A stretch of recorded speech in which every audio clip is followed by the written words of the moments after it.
Комисијата за труд и социјална политика на политичката партија Подемот Битола во текот на вчерашниот ден организираше трибина на која се зборуваше за толеранцијата. Трибината е организирана по повод 16 ноември, светскиот ден на толеранција. Одржувањето на оваа трибина има за цел да се види колку толеранцијата е застапена во секојдневниот живот, колку истата се применува и спроведува.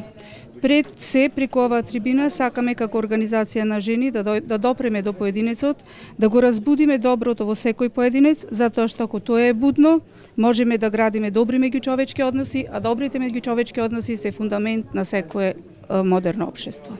Како што велат организаторите, трибината е организирана со цел секој човек да може да го изрази своето мислење без никаков притисок и осудување. Во секој човек треба да се одржува нескротлив дух на толеранцијата. Овие зборови не ги споменувам случајно, овие зборови ги искажал Алберт Ајнштајн пред многу години и тие се основа да се донесе конвенција, односно декларација за толеранција, точно пред 20 години во Париз во 1995 година.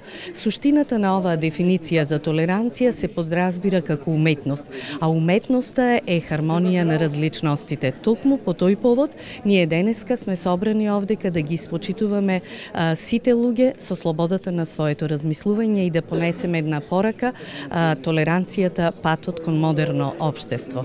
Трибината беше во организација на Комисијата за труд и социјална политика во соработка со Организацијата на жени при Подемот Битола.